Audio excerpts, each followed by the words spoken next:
আল্লাহ রাব্বুল আলামিন 26 নম্বর পারায় একটা সূরা নাজিল করলেন। ওই সূরাটার নাম ছোট্ট একটা সূরার সাথে প্রায় মিল থেকে যায়, সূরাতুল ফাতাহ। নাম কি? একটু জোরে বলেন। সূরাতুল ফাতাহ। এই সূরাটা নাজিল হয় কখন? আমার রাসূল সরকারে দো আলম নবী যখন নগরায়নের মধ্যে ছিলেন। কখন? নগরায়ন। আল্লাহ রাসূল সরকার দো আলম নবী এই সূরাটা নিতান্তই মক্কা বিজয়ের একটা সূরা। সুবহানাল্লাহ বলেন। বিনা যুদ্ধে মক্কা বিজয় হয়েছে। আল্লাহ রাসূলকে আল্লাহ তাআলা ইশারা করলেন, ইঙ্গিত করলেন, রাসূল ওদের সাথে আর কখনো এরকম করেন না, বিনা যুদ্ধে বিনা বেধায় মক্কা আপনার জয়ী হয়ে যাবে। সুবহানাল্লাহ বলেন, আল্লাহু আকবার বলেন। যেরকম বিনা যুদ্ধে বিনা বাধায় বাংলাদেশটাকে একটা নতুন রাষ্ট্রে রূপান্তরিত করা হয়েছে। সুবহানাল্লাহ বলবেন না? আমার প্রিয় ভাই, প্রিয় বন্ধুরা, সূরাতুল ফাতাহ মদিনায় নাজিল হয়েছে। কোথায়? একটু জোরে বলেন। রাসূলের দুইটা পার্ট। কয়টা পার্ট? দুইটা পার্ট। একটা হলো মক্কা আর একটা মদিনা। মক্কার দুইটা পার্ট। সরকারে দো আলম নবী মক্কায় দুইভাবে জীবন কাটিয়েছেন। একজন হলো সাধারণ মানুষ, আরেকজন হলো নবী। সুবহানাল্লাহ বলেন। ঠিক মদিনায় দুইটা পার্ট। একটা হলো ফাতাহ। পবিত্র কোরআনুল কারিমের 26তম পারায় নাজিল হয়েছে। আর এইটা ধারাবাহিকভাবে 114টা সূরার মধ্যে 112 নম্বর সূরা। কত নাম্বার? 112 নম্বর সূরা। এই সূরাটা নাজিল হয় কখন? আল্লাহ রাসূল সরকার দো আলম নবী মক্কা থেকে মদিনায় হিজরত করেছেন। হিজরতের শুরু থেকে নিয়ে 6 বছর চলে গিয়েছে। হিজরত করেছে 53 বছর বয়সে। আর 59 বছর বয়সে রাসূল স্বপ্নে একটু স্বপ্ন দেখেছেন। সুবহানাল্লাহ বলেন। স্বপ্নের ভিত্তিতে আল্লাহ রাসূল সহ 1400 সাহাবী নিয়ে উমরাহ পালন করার জন্য মক্কা অভিমুখে রওনা দিয়েছেন। পথের মধ্যে আর মাত্র 19 মাইলের দূরত্ব, তাই মক্কা পেয়ে যাবে। জুলহুলাইফা। আল্লাহ রাসূল যে যুদ্ধ করার জন্য আসে নাই, হজ করার জন্য রওনা দিয়েছেন। এমন কিছু উটের গলায় কুরবানির পশুর জুলহুলাইফা লকেট ঝুলায়া, কাগজ ঝুলায়নে রওনা দিয়েছেন যে কাফের, মুশরিক, ইহুদি, নাসারা, খ্রিস্টান, বৌদ্ধ, চারাল, ডোম যত মানুষ দেখুক না কেন, আবু জেহেল, ইকরাম, আবু সুফিয়ান, আখনাস, মুনাফিক যত মানুষই দেখুক না কেন, অন্তত পক্ষে ধারণা করবে যে মুহাম্মদ যুদ্ধের জন্য আসে নাই, মুহাম্মদ মক্কাকে বিজয়ী করার জন্য আসে নাই, যুদ্ধ করার জন্য নয়, মুহাম্মদ হজের জন্য রওনা দিয়েছে। সুবহানাল্লাহ বলেন। আমার প্রিয় বন্ধু, প্রিয় ভাইরা, কে বা কারা মুহাম্মদ আল আরবি সাল্লাল্লাহু আলাইহি সাল্লামের কাছে পৌঁছায় দিয়েছেন? আবু জেহেল, তুমি তো মুহাম্মদ, আবু বকর, ওমর, ওসমান, আলীদেরকে মক্কা থেকে বিতাড়িত করে দিয়েছিলা। মুহাম্মদ আল আরবি মদিনাতে গিয়ে শক্তি সঞ্চয় করে মক্কাকে বিজয়ের জন্য এত মানুষ নিয়ে আক্রমণের জন্য রেডি হয়েছেন এবং চলেও এসেছেন। এমন কথা চলে গেল আবু জেহেল, ইকরাম, আবু সুফিয়ানের কাছে। একবার বলেন তো, মুহাম্মদকে যুদ্ধ করার জন্য রওনা দিয়েছে? একটু জোরে বলেন, আর একটু জোরে বলেন। এত ছাত্ররা ঢাকা অভিমুখী আপনার তার বাসভবন ঘেরার উদ্দেশ্যে রওনা দিয়েছিলেন। শেখ হাসিনাকে হত্যা করার জন্য রওনা দিয়েছিলেন। তাদের দাবি আদায়ের জন্য রাজপথ ছাত্ররা বেছে নিয়েছিল। বিদায় তারা কি করলেন? তারা ওয়াকাতরে নির্বাচনভাবে, চিন্তিতভাবে তারা পরামর্শক্রমে ছাত্রদের উপরে গুলি করেছেন। ঠিক কিনা বলেন? আবু জেহেল শুনতে পান। আবার সরকারে দো আলম নবী আল্লাহ রাব্বুল আলামিন ফরমায়, পৃথিবীর বান্দা শোনো শোনো শোনো, হে দুনিয়ার মানুষ শুনে নাও। আমার সরকারে দো আলম নবী আল্লাহ আরবি নবী যুদ্ধের জন্য নয়, যুদ্ধের জন্য নয়, 1400 সাহাবীদেরকে নিয়ে বাইতুল্লাহর চতুর্দিকে উমরা করার জন্য, তাওয়াফ করার জন্য মুহাম্মদ আল আরবি রওনা দিয়েছেন। সুবহানাল্লাহ। আমার সোনার ভাইরা, প্রিয় ভাই, প্রিয় বন্ধুরা, আল্লাহর হাবিব সরকার দো আলম নবী যখন রওনা দিয়েছেন, আল্লাহ রাব্বুল আলামিন পবিত্র কোরআন মাজিদে ফরমায়, পৃথিবীর বান্দা শোনো শোনো শোনো, হুয়াল্লাযী আরসালা রাসূলাহু বিল হুদা ওয়া দীনিল হক লিইয়ুযহিরাহু আলাদ দীনি কুল্লিহি ওয়া কাফা বিল্লাহি শাহীদা।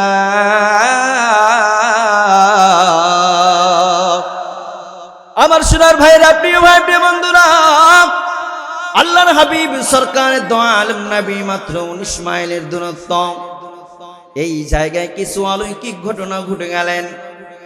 হাবিব যে ঘোড়ার উপরে আরোহণ করছেন, এই জায়গার একটা নাম রয়েছে। আল্লাহ রাব্বুল আলামিন এই 19 মাইল গেলেই মক্কা পাওয়া যাবে, বাইতুল্লাহ পাওয়া যাবে। এমন একটা সময় আল্লাহর হাবিবের ঘোড়াটা আস্তে করে বসে গেছে। আবু বকর জিজ্ঞাসা করেন, প্রিয় হাবিব, ঘোড়াকে কি কোনো ইশারা করেছিলেন? প্রিয় নবী আমার কথা বলে না। ওমর বলেন, সরকার আপনি কি কোনো ঘোড়াকে ইশারা করেছেন? ঘোড়া এখানে বসে গেল কেন? ওসমান, ওমর, আলী সহ 1400 সাহাবীর জবানের একই কথা, হে সরকার আপনি কি ঘোড়াকে কোনো ইশারা করেছেন? ঘোড়া এই জায়গায় বসে গেল কেন? সরকারে দো আলম নবীর কোনো কথা বলে না, কারণ আল্লাহ রাব্বুল আলামিন বলেন, ওয়াহয়ু ইউহা,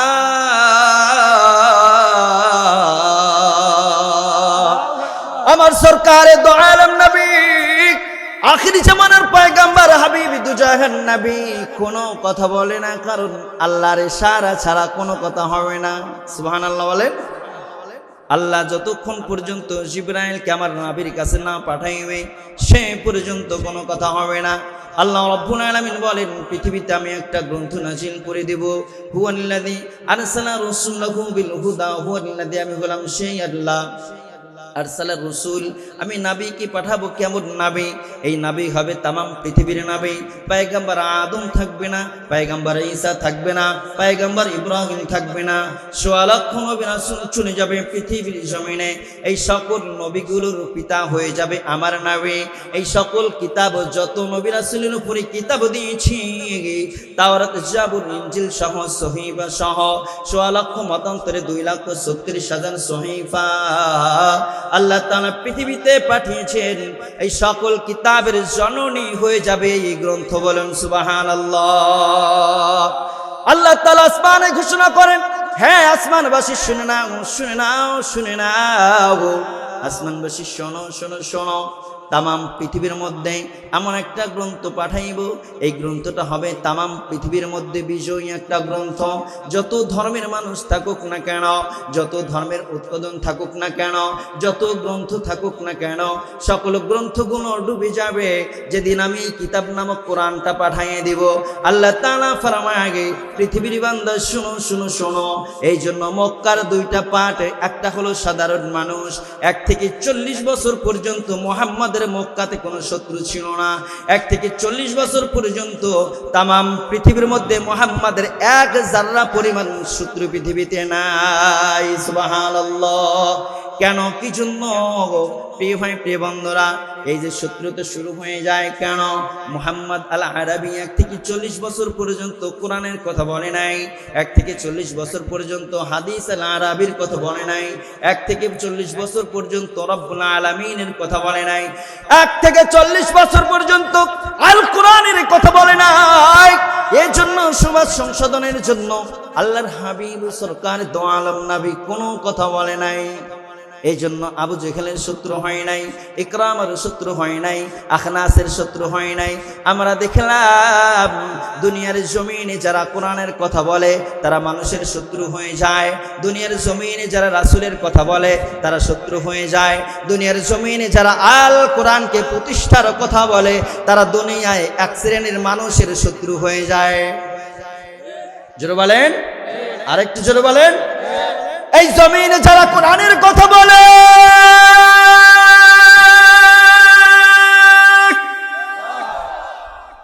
তারাই মানুষের শত্রু হয়, ঠিক কিনা বলেন? আমি বলতে চাই, একটু এক্সাম্পল দিতে চাই।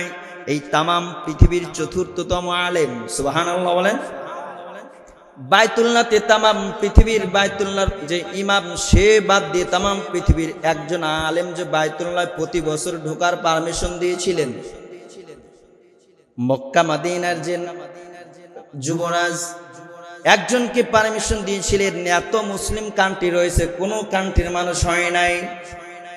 এত মুসলিম কান্ট্রি রয়েছেন, বাংলাদেশ থেকেও নাম খ্যাতি যশে ইত্যাদিতে ভরা, কিন্তু তাদের সৌভাগ্য হয় নাই বাংলার একজন মুসলমান, একজন আল্লামা প্রতি বছর ফ্রি হজের সময় পেয়েছেন। বলেন সুবহানাল্লাহ। শুধু তাই নয়, বাইতুল্লাহর মধ্যে গিয়ে বাইতুল্লাহর গিলাফ ধরে চুমু খাওয়ার অধিকার আল্লামা সাইদিকে দিয়েছিলেন। আল্লাহু আকবার বলেন। এই মানুষটাকে সত্যি জিনাকারী ছিল, সত্যি পাপী ছিল, এতিমের টাকা মেরে খেত, রাজনীতির টাকা মেরে খেত, গরিবের টাকা মেরে খেত, জিনাকারী ছিল। এমন এমন তহমত দিয়ে আর এমন এমন খুশমত দিয়ে এই সাইদিকে তামাম পৃথিবীতে খারাপ বানিয়েছেন কিনা বলেন? তোমরা যত সাইদিকে খারাপ বানানোর ইচ্ছা করেছো, আমার আল্লাহ তত মুসলমানদের অন্তরে সাইদির জায়গা করে দিয়েছে। আমার প্রিয় ভাই, আমার প্রিয় বন্ধুরা, আল্লাহ রাব্বুল আলামিন বললেন আরসালা রাসূলাহু বিল হুদা, ফেরেশতারা বলেন মালিক এই কোরআন, এই হুদা, আরসালা রাসূলের রাসূলটার নাম কি হবে? যে রাসূল যাবে তামাম পৃথিবীর সকল ধর্ম রহিত হয়ে যাবে, যেটা পাঠাইবেন হুদা আবার কেমন হলো? আপনার কি জানেন কোরআনের কতটা নাম রয়েছে বলতে পারেন? প্রিয় ভাইরা, আল কোরআনের কতটা নাম রয়েছে না বলতে পারেন না? অনেকেই হয়তো বা পারবেন। একবার বলেন তো দেখি, আল্লাহর কত নাম রয়েছে? 99টা। আলেম ওলামা আর একটু বাড়ায় বলতে পারবে 102টা, নাকি বলেন? এর উপর খের পারা যায়? পারবেন কি? না, পারবেন না। আমি তাফসির জালালাইন, তাফসির মারিফুল কোরআন, ফি জিলালিল কোরআন, তাফসির বাইজাবি, তাফসির কাশাফ, রুহুল মাআনি ইত্যাদিমূলক 17টা তাফসির আমার কাছে আছে। আমি সকল তাফসিরগুলোর ইসমুল্লাহ, এসএম মানে নাম, আল্লাহ মানে আল্লাহ, আল্লাহ নামের অধ্যায় খুঁজতে দেখি আমার রব্বুল আলামিনের 3500-র উপরেও নাম রয়েছে। আরেকটু জোরে বলেন আমার প্রিয় বন্ধুরা, আল্লাহ রব্বুল আলামিনের 3500-র উপরে নাম রয়েছে। তার মধ্যে আসেন দেখি একটু মিলায়া নেই। তাওরাত কিতাবে 1000, জব্বুর কিতাবে 1000, ইনজিল কিতাবে 1000। সুবহানাল্লাহ বলেন। সকল সহিফার মধ্যে আছে 400। কত হলো? 3400। কোরআনুল কারিমে খুঁজলে রব্বুল আলামিন 99টা নাম পাওয়া যায়। সুবহানাল্লাহ বলেন। আর রব্বুল আলামিন ফরমায়, পৃথিবীর বান্দা শোনো, পয়গম্বর আদম থেকে নিয়ে কিয়ামত পর্যন্ত হিন্দু আমাকে ডাকবে এক নামে, মুশরিকও ডাকবে এক নামে, সকল শ্রেণীর সকল পেশার মানুষ আল্লাহ নামে ডাকবে। এই আল্লাহ হলো তামাম পৃথিবীর একটা মহত্ব বড় নাম। সুবহানাল্লাহ। আমার সোনার ভাইরা, প্রিয় ভাই, প্রিয় বন্ধুরা, এজন্য রব্বুল আলামিন ফরমায়, হ্যাঁ ফেরেশতা শোনো। ফেরেশতারা জিজ্ঞাসা করলেন মালিক কোরআনটা আবার কেমন হবে? কোরআন কি তাওরাতের থেকে বড়? না, কোরআন তাওরাতের থেকে বড় নয়। কোরআনের 6666 আয়াত মাত্র, আর তাওরাতের 10 লক্ষ আয়াত বিশিষ্ট একটা কিতাব, তার নাম হলো তাওরাত। সুবহানাল্লাহ। আমার প্রিয় বন্ধু, প্রিয় ভাইরা, আল্লাহ তাআলা বলেন একজন নবী পাঠায়া দেব বিল হুদা ওয়া দীনিল হক, যে দিনের উপরে পাঠাবো ওই দিনের নাম আর কেউ রাখবে না। আমি রব্বুল আলামিন ইব্রাহিমের দিনের নাম রাখি নাই, মুসার দিনের নাম রাখি নাই, ঈসার দিনের নাম রাখি নাই, পয়গম্বর আইয়ুবের দিনের নাম রাখি নাই, 100 লক্ষ নবী রাসূলের দিনের নাম কিন্তু আমি রব্বুল আলামিন রাখলাম না। একটা দিনের নাম আমি রেখে দিলাম, একটা দিনকে আমি পছন্দ করি, সেই দিনের কথা আমি রব্বুল আলামিন আলোচনা করছি। আল্লাহ রব্বুল আলামিন পবিত্র কোরআন মাজিদে ফরমায়, ইন্নাদ দীনা ইনদাল্লাহিল ইসলাম।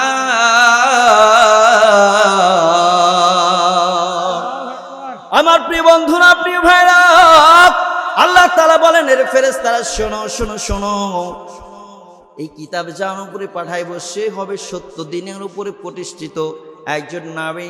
ফেরেশতারা জিজ্ঞাসা করেন আল্লাহ কেন পাঠাইবেন? আলী উযহিরাহু আলাদ-দীনি কুল্লিহি ওয়া কাফা বিল্লাহি শাহীদা।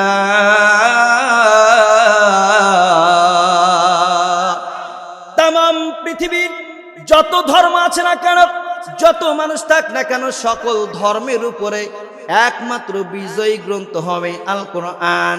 সুবহানাল্লাহ বলেন। কথা কার? একটু জোরে বলেন, আর একটু জোরে। আল্লাহ আছে না নাই?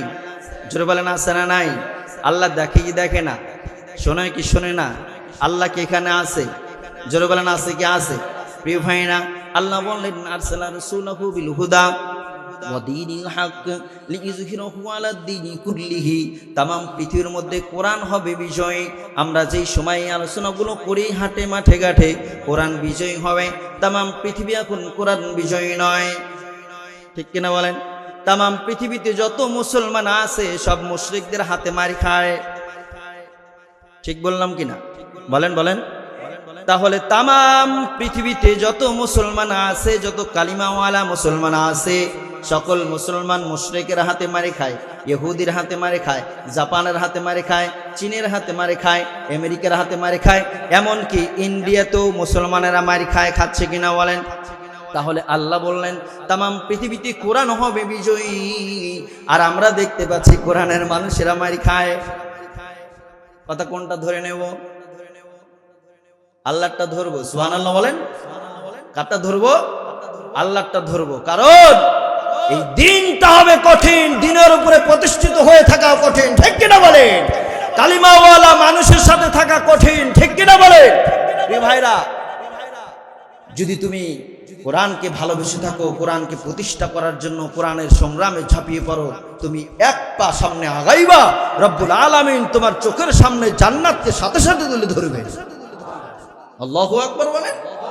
আমরা কি জান্নাত চাই না? বলেন চাই কি না? চাই। জান্নাতটাই হলো আমাদের কামনা আর বাসনা, ঠিক কিনা বলেন? বিএনপি, জামাত, আওয়ামী লীগ, জাতীয় পার্টি, জাসদ বাসদ যারাই থাক না কেন, আমি আপনাদের একটা মেসেজ দিতে চাই, যেই দল জান্নাতের কথা বলে ওই দলের সাথে আমরা আছি। জোরে বলেন নাকি বলেন? জান্নাতের কথা যারাই বলুক না কেন, যদি জান্নাতের পথ আপনাদেরকে অন্য অন্য দল দেখায়, আপনারা সেই দলেই যাবেন। যে দল জান্নাত নিয়ে আলোচনা করে সেই দলের সাথেই থাকবেন। রাজি আছেন সবাই? সত্যি রাজি আছেন? আল্লাহকে হাত দেখান যায়। লিল্লাহি তাকবীর, লিল্লাহি তাকবীর। হাত নামান সোনার ভাইরা। কেউ মনে কষ্ট পাচ্ছেন কি? পাচ্ছেন কি? প্রিয় ভাই, আলোচনা কি ভালো লাগে? কোরআনের আলোচনা আসলেও ভালো লাগে যদি মন দিয়ে শোনেন, ঠিক কিনা বলেন? আল্লাহ রাসূলের ঘোড়াটা আলতো করে বসে গেছে। আবু বকর সামনে দাঁড়াইলেন, ওসমান সামনে দাঁড়িয়ে, ওমর সামনে দাঁড়িয়ে, আলী পিছনে দাঁড়িয়ে। এই জায়গায় হযরত ওমর রাদিয়াল্লাহু তাআলা আল্লাহ রাসূল চুপ করে বসে আছে, কেউ কোনো কথা বলে না। কারণ রাসূলের জবানের উপরে জবান আর কেউ তোলার সাহস করে না, কথা ঠিক কিনা? সকল সাহাবীগুলো বসে,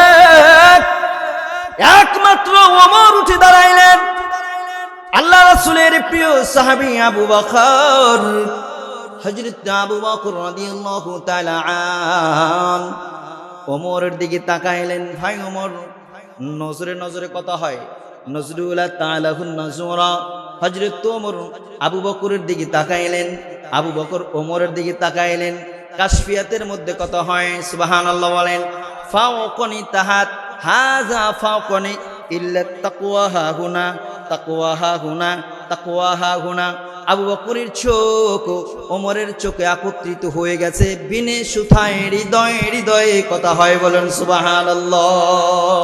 হঠাৎ করে দেখেন না, দুই বন্ধু ঘোরে, বন্ধুর কথা আর এক বন্ধু হঠাৎ করে বলে দেয়। দোস্ত আমি তো এটাই বলতেছিলাম, হয় কি না? হয় কিনা বলেন? এত দুই বন্ধুর মোহাব্বত, এক বন্ধু কাজ করলে আরেক বন্ধু কয় সমস্যা নাই, দোস্ত করছে কিনা তাহলে হয়ে গেছে, হয় কিনা এমন বলেন? প্রিয় ভাইরা, নজরুল্লাহ তাআলাহুন নজরা, আল্লাহ রাসূল বসা, ওমর কেন দাঁড়াইলেন? আবু বকর মনে মনে প্রশ্ন করে, ভাই ওমর দাঁড়াইলেন কেন?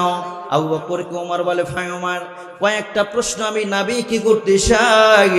আজকের এই ময়দানে মাত্র 19 মাইলের দূরত্ব রয়ে গেছে।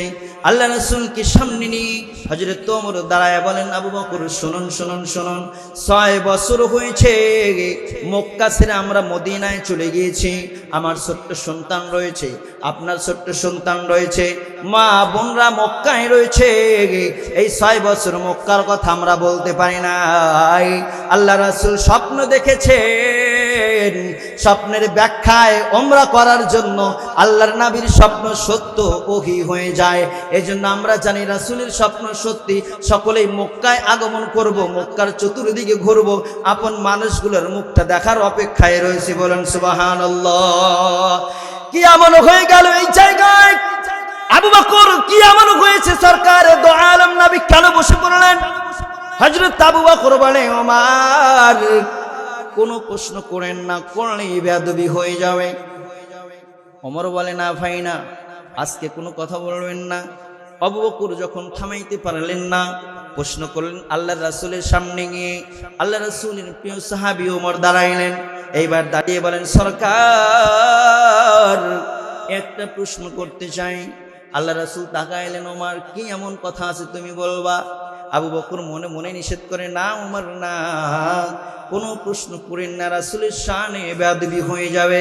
কিন্তু প্রিয় বন্ধু, প্রিয় ভাইরা, এই সেই ওমর যেই দিন কালিমা পড়েছে, সরকারের দো আলম নবীর হাত ধরে নিয়ে সালাতুল আসরের আজান হয়েছে। বলেন সুবহানাল্লাহ।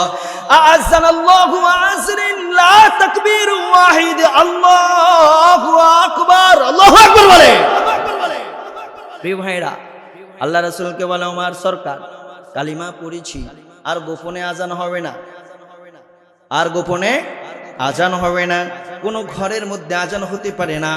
ওমর কালিমা পড়েছে, আজ থেকে এই মুহূর্ত থেকে প্রকাশ্যে আজান হবে। কোন বাপের বেটা আছে ওমরের সামনে দাঁড়ায়? সুবহানাল্লাহ বলে।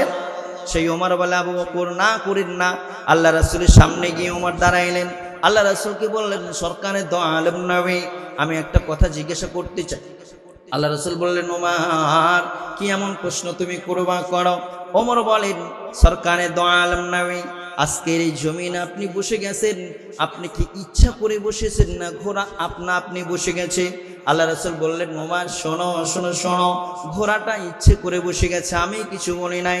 আল্লাহর রাসূল সরকারের দো আলম নবী, শুনুন, আমরা আপনাকে নবী মানি, সত্যি কি আপনি নবী, না আমাদের সামনে বানায়া বানায়া কোরআনের কথা বলেন? নাউজুবিল্লাহ বলেন, আল্লাহু আকবার বলেন। হযরত ওসমান এক লাফ দিয়ে দাঁড়িয়ে কি এমন কথা বলে? কবুল করার পর হিজরত করেছেন সরকারের দো আলম নবীর সাথে। এমন সময় হযরত ওমর কেন এমন কথা বলছেন? ওসমান বলে, আল্লাহর রাসূল লুক এট মি, আমার দিকে তাকান। সরকারের দো আলম নবী ওসমানের দিকে তাকাইলেন, মনে মনে কথা বলে, সরকার এই বেয়াদবটাকে এখনই কাল্লাটা নামায়ে দিব। আপনি যদি আমাকে ইশারা করেন, ওসমান শেষ করে দাও, কথা দিচ্ছি প্রিয় হাবিব, আপনার শানে বেয়াদবি করার কারণে আজকের এই হুদায়বিয়া নামক জায়গায় ওমরের কাল্লা দ্বিখণ্ডিত করে দে। আল্লাহু আকবার। আমার প্রিয় বন্ধুরা, প্রিয় ভাইরা, না না না, আল্লাহ রাসূল বলেন, ওসমান কোনো কথা বলো না, কোনো কথা বলো না। এমন একটা জায়গায় ঘোড়াটা বসে গেছেন, কে বা কারা 19 মাইলের দূরত্বের মধ্যে থেকে আবু জেহেলের কাছে পৌঁছে দিয়েছে। আবু জেহেল, শোনো শোনো শোনো, ইকরামা শোনো, আখনাস শোনো, মুনাফিক দলনেতা সকলেই শুনে নাও, শুনে নাও, শুনে নাও। তোমরা যে মুহাম্মদ আল আরাবিকে, আব্দুল্লাহ ইবনে মুহাম্মদকে মক্কার জমিন থেকে তাড়িয়ে দিয়েছিল, মুসলমানগুলো চলে গিয়েছে, পরবর্তীতে আবু বকর মুহাম্মদ চলে যায়। আজকে মুহাম্মদ মদিনাতে গিয়ে শক্তি সঞ্চয় করে লাখো মানুষ নিয়ে মক্কা বিজয়, মক্কাকে যুদ্ধ করে মক্কা বিজয় করবে। যুদ্ধ করার জন্য মক্কায় আগমন করছেন। এই কথা 19 মাইলের দূরত্বে কে বা কারা আবু জেহেলের কানে পৌঁছাইয়ে দেয়। আল্লাহ রাব্বুল আলামিন ফরমায়ে, হে আমার দোস্ত, আপনি তো উমরা করার জন্য মদিনা মক্কা রওনা দিয়েছেন, আপনি তো বাইতুল্লাহ তাওয়াফ করার জন্য লাব্বাইক আল্লাহুম্মা লা শারীকা লাক লাব্বাইক বলার জন্য বাইতুল্লাহ তো রওনা দিয়েছেন। কে বা কারা আপনাকে নিয়ে আবু জেহেলের কানে বিষ ঢেলে দেয়, হে আবু জেহেল শুনো শোনো শোনো, তোমার ভাতিজাকে তোমরা যেরকম মক্কার ভিটামাটি ছেড়ে বিদায় করে দিয়েছিলা, আজকে তারা মদিনায় চলে যায়, মদিনায় গিয়ে শক্তি সঞ্চয় করে মক্কাকে বিজয়ের জন্য রওনা দিয়েছেন। এই কথা যখন আবু জেহেলের কানে পৌঁছায়, আবু জেহেল ঘোষণা করে দেয়, মক্কাবাসী শুনে নাও, শুনে নাও, শুনে নাও, হে মক্কাবাসী, মুহাম্মদ তার দল বল নিয়ে মক্কার উপরে ঝাঁপিয়ে পড়ার চেষ্টা করছে। যার যা আছে তাই নিয়ে তোমরা সামনে দ্বন্দ্বমান আগুয়ানো হও। আল্লাহ রাব্বুল আলামিন ফরমায়, হে জিবরিল, আমার সরকার যেই পর্যন্ত এসেছে ওই জায়গায় রাস্তা টানাল্লাহ। জিবরিল আমিন এসে ঘোড়ার কানে কানে বলে দেয়, ঘোড়া এই জায়গায় বসে যাও। সুবহানাল্লাহ, সুবহানাল্লাহ। আমার প্রিয় দোস্তরা, প্রিয় ভাইরা, এই যে ঘোড়াটা বসে গেলেন একমাত্র জিবরাইলের ইশারায়। আল্লাহু আকবার বলবেন না? আমার সরকার কি কোনো কথা জানে না? জানে না। ইতিমধ্যেই সরকারের দো আলম নবীর রাষ্ট্রের দূত হযরত উসমান রাদিয়াল্লাহু তাআলা আনহুকে রাষ্ট্রের দূত বানায়া পাঠাইলেন, পররাষ্ট্রমন্ত্রী বানায়া। যান উসমান, যান, আবু জেহেলের কাছে চলে যান। আমার চাচাকে গিয়ে বলবেন, আমরা যুদ্ধ করার জন্য আসি নাই, যুদ্ধের জন্য নয়, আমরা উমরা করার জন্য, কুরবানি করার জন্য রওনা হয়েছি। জুলহুলাইফা নিয়ে লকেট ঝুলায়া, কাগজ ঝুলায়া, উটগুলো সাথে নিয়ে এহরাম বেঁধেছি।